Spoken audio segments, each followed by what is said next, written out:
Hi, and welcome to the Language Lie. A podcast about idioms. I'm Ingrid. I'm Casey. Hey, Casey, I've got an idiom for you today. Oh, yeah? What is it?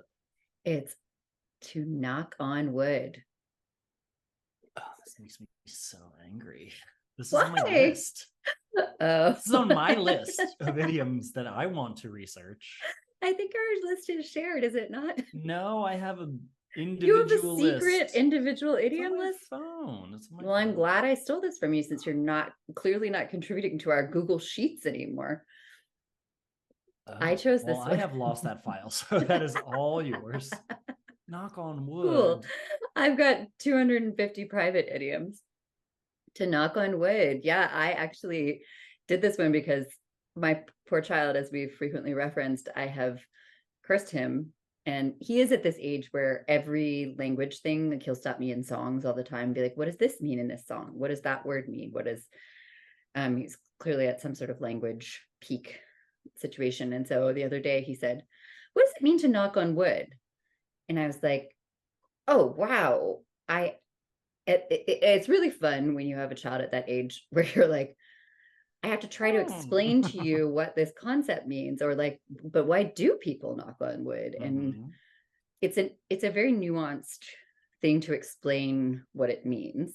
So why don't you try? Tell me what this means, Casey. Knock on wood Mm-hmm. is an action that one takes to prevent um, unfortunate events befalling them or others. It Okay, is so when would you based knock in on wood? superstition, Okay, as most things are. seemingly, anyway, as far as I know. What was your second question? When would one knock on wood? That was where I got kind of tripped up with it, where I was like, when do you I knock on wood? I think people knock on wood when there is uh, um, when there's a possible situation where there could be one of two outcomes, one of which is, whether listed or not, is more favorable than the other. The knocking on the wood is meant to sway the universe Oh, towards choosing the better of the options. we're I swaying the guess. universe to choose the better of the options. I love it. And also, I like, don't how do you know. explain that to a 9-year-old? So the universe is ever expanding. What is And the universe, sometimes it will Ingrid? Let give me you tell what you. you want if you ask it nicely enough Mhm. and perform various rituals. So I'll just jump right in from there to Wait, did I get the well, that's what definition? I'm gonna Did I? yes and no, Oh, much okay. like I did when I initially answered this for my Wow. child. Dictionary.com defines it as said after a confident or positive statement to express a hope for one's good luck to continue. I haven't been banned yet, knock on wood.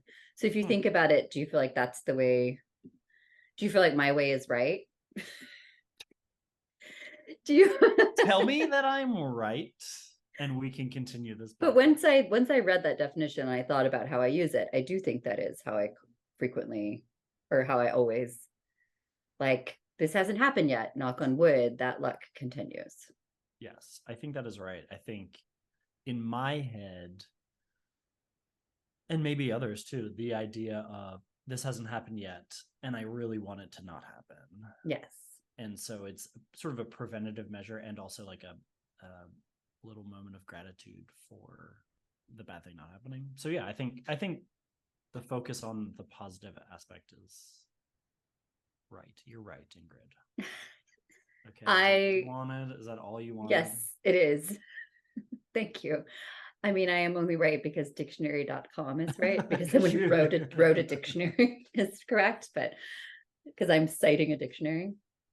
So I'm not going to give any examples because the explanations are kind of long and they contain a lot of examples. Plus, I feel like we just sort of, there was one within the definition. So there are a lot of resources that cite. Am I going to try to guess? Oh, yes. Where do you think it comes from? Thank you for reminding us of the format that we use in this That we've podcast. used for 3 years. Yes.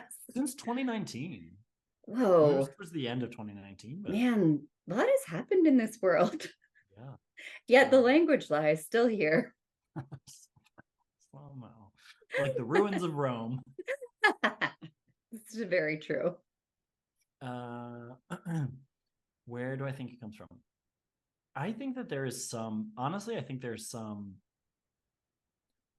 Roman link where it is something that they used to do. I learned recently, I would also like to point out, I learned recently via someone's Hinge profile. So who knows if this is right or not. So excited about what's going to happen next.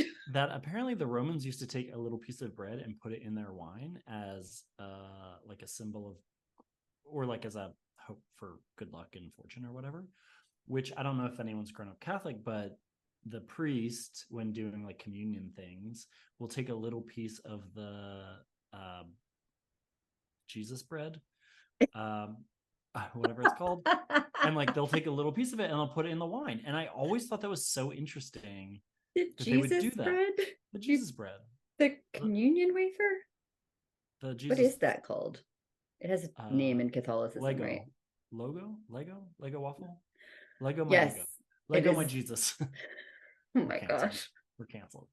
Okay. Yes, we are. My mom is not listening to this podcast anymore as of this moment.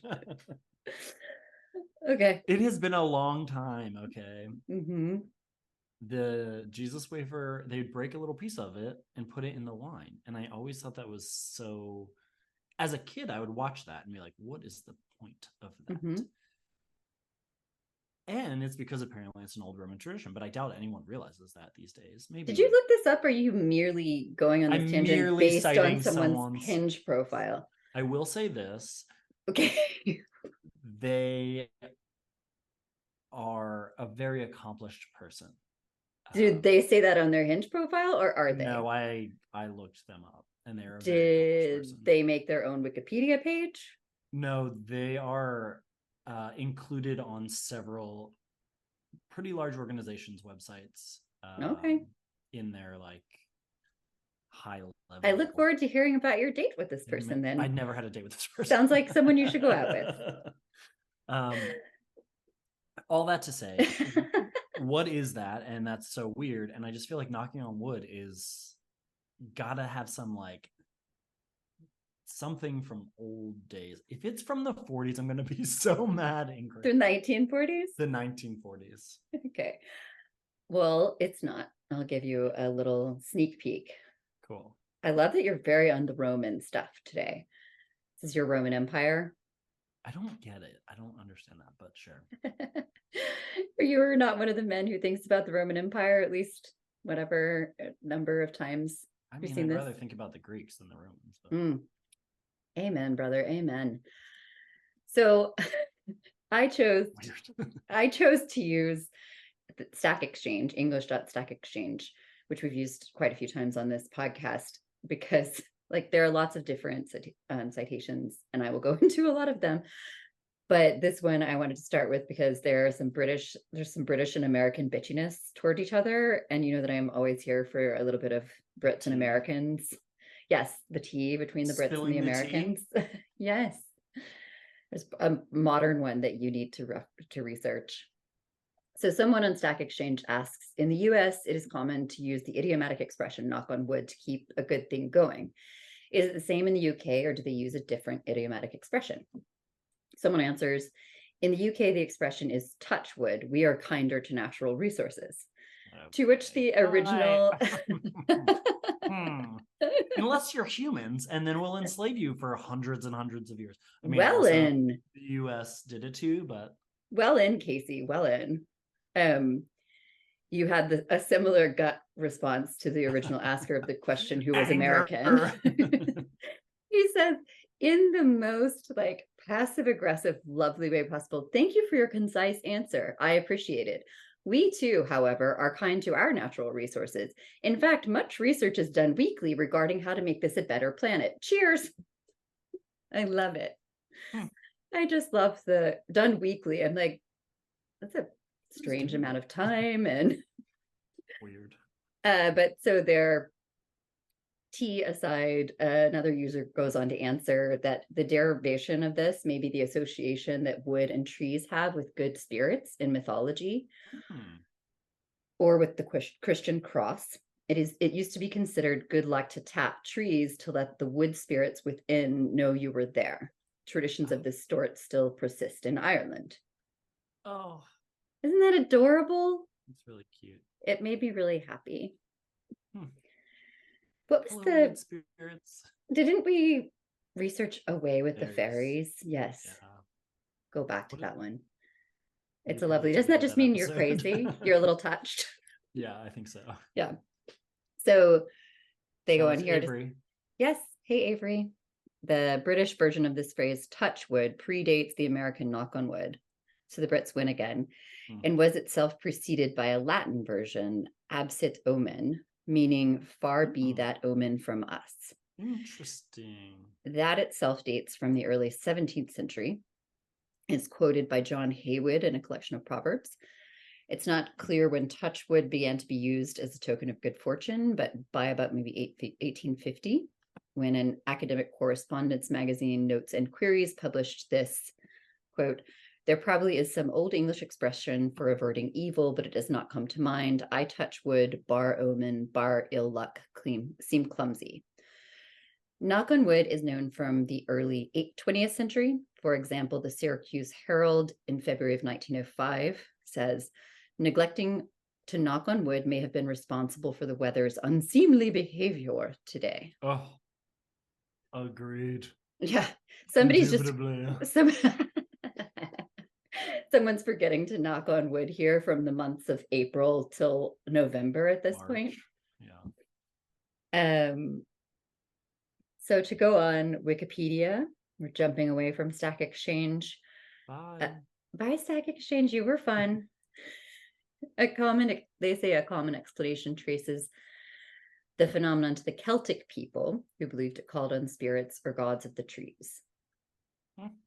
And the Christians tie it to the practice of the wood of the cross or crucifixion. So, like a lot of things, Romans. Yes, there you go. A lot of things, pagans. It's probably the pagan tradition, but the Christians went to tie it to theirs.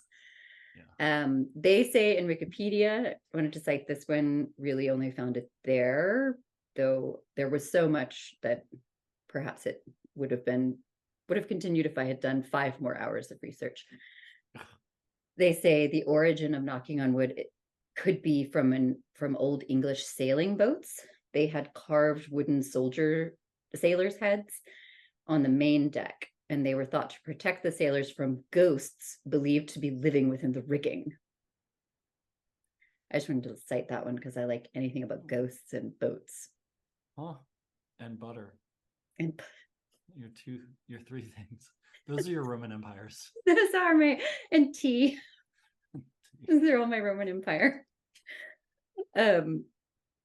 So similar phrases to this exist in a lot of cultures.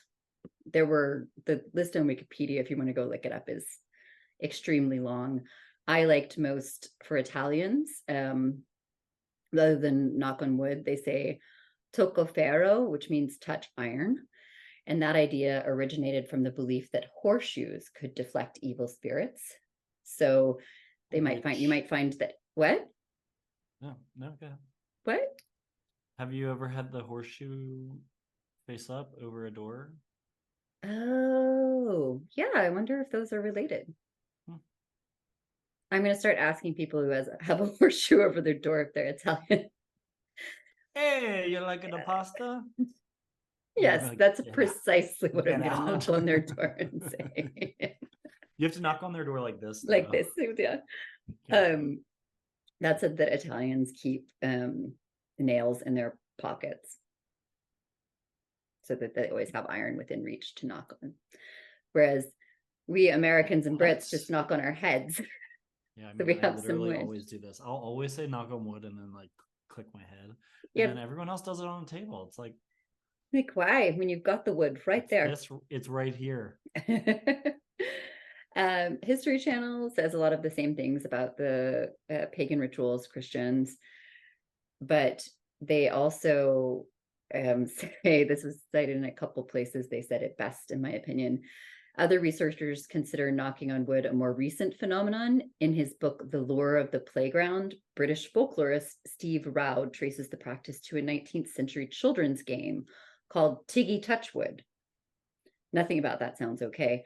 A type of tag in which players were immune from being caught whenever they touched a piece of wood, such as a door or a tree. And then this author is quoted as saying, given that the game was concerned with protection and was well known to adults as well as children, it is almost certainly the origin of our modern superstitious practice of saying touch wood. The claim that the latter goes back to when we believed in tree spirits is complete nonsense. Okay. He's offended. That seems aggressive. And also, why couldn't it be the other way around? Agreed. Why and the fact that it exists in so many cultures, to me, means it has to go back a lot farther. In order to spread as far as it has, it needs to have an origin that is at least several hundred years old to go as far as it has. Yes, as far as it has in the world. And not just like some random playground in Liverpool. It has to be in Liverpool where they play Tiggy Touchwood. You're correct. Like, they're not going to do that anywhere else. So not to end on that one, which wrong person. Not to end on the one which I think is the incorrect one. So to sum up, I will then say I believe that it probably goes back to a pagan ritual of some sort. Yeah. So I would like to send you something. Am I gonna here. read some pagan right now? Am I gonna? Are you going to read some pagan? Do you think that that's a language? Isn't it? So this is I am gonna Adele song. Doesn't she have a knock on wood song? She probably does. There were so many knock on wood ones. I chose this because I love Otis Redding, and so I am telling you that from the outset, just because this is a duet between Otis Redding and Carla Thomas. I don't know. I can't remember the woman's name, but it gives you OR and CT, and then the two of them together. Are we gonna do this together? Sure. I had thought that you were going to have to do both parts, but yes, we're going to try to say the last bit in tandem. This is not going to work out. This wasn't my intention. Our unsubscribe list is going to skyrocket. Your way is so much better, Casey. All right, you start. I don't want to lose this good thing, baby. That I got if I do now, I would surely got to. I got to lose a lot. Because your love is better than any love I know. We can just alternate.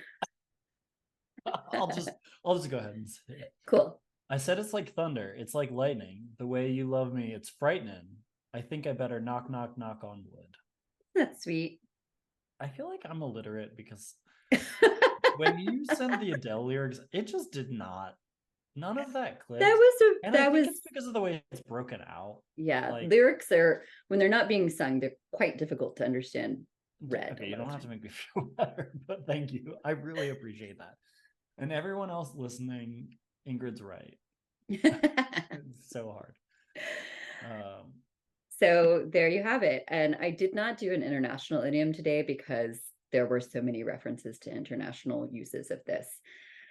And again, if you want to find out all the places that it is referenced, go look on the Wikipedia page. I started to write them down and I was like, there's just too many. So two things.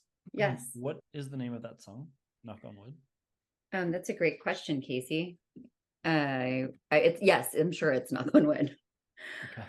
But go ahead. And then the second question is, do you write all your notes down, like with pen and paper? Look, Casey, I don't feel like we need to be talking about me right now and my personal processes. That's very interesting. But do you write like shorthand? I used to write all of them down, and I was just saying that because I didn't want to say type. No, I type everything. I'm not a dinosaur. This is all going in my notes section on my computer. Yeah. Where live all of the language line notes from history, except the first. Any of those are backed up. except the first like 10 episodes where I did actually write things down. You and I used to have a notebook. Do you remember that little notebook? I think I threw it away when I just moved. So there you have it, folks. Thanks for doing all the work. I just showed up. You're welcome. I had one more little note, but I'm going to read it next time because we're already pushing a little bit of timer. Do you want it right now? Yeah, let's do it. Why not? Okay, so I looked this up on World Wide Words, which they don't have a knock on. This is my favorite website in case you haven't listened to another episode. They don't have a knock on wood entry in the index, but while I was there, just what caught my eye of the other random things was something called irritable male syndrome. Wow. Which my lovely Michael Quinion of World Wide Words says that it was coined by someone named Gerald Lincoln in Edinburgh and came to public notice in Britain in early March. I don't know early March of what year that he hasn't been adding to this. Yeah, the entry was not dated. It says, presumably he or the MRC's press office coined it on an analogy of the irritable bowel syndrome. He claims that men of any age who suffer stress can experience sudden drops in testosterone level, making them bad-tempered, nervous, or easily reduced to tears. I don't mean to laugh at male tears. I don't. Wow. One suggestion is that testosterone replacement therapy may restore men to their usual state, whatever that is. I just feel like it's the same. It's just now they have testosterone. Oh, the idea has received what one may describe as a mixed reception, with comment from the female of the species being particularly acerbic. If, for example, if irritable male syndrome does affect men, diagnosing it won't be easy. It's far from clear what normal testosterone levels are, while extra doses of the hormone may increase the risk of heart disease. Oh, that's not from a woman. That's just, I think that we should bring this back into common use if it ever was. Okay. Cool. You start. Okay. And then I'll see how it goes for you. And then So let's talk a little bit more offline later about me laughing about male tears and yes. Make a note. Our one remaining listener after my Jesus Wafers joke. So if we haven't, joke, I just didn't know. It's still not called Jesus Wafers. All right, so if we haven't managed to alienate you completely, you could email us at thelanguagelie@gmail.com. Casey, that's your cue. Oh, well, it sounded like you were going to say something. I just waited. Or slide into our DMs at thelanguagelie@gmail.com. Nope. Or slide into our DMs at thelanguagelie on Instagram and Facebook. Yes, and if you are particularly pleased with how we somehow didn't offend you, there's also the Patreon. Yes, that's patreon.com/thelanguagelie. I also want to begin to stress the YouTube channel on each of these, because we are putting these up for with closed captioning. So go over there and give us a subscribe. You have to search for The Language Lie as the channel, and we would love that. Thanks a lot. Give us a like. We'll talk to you next week. Cool. Thanks. Bye. Bye.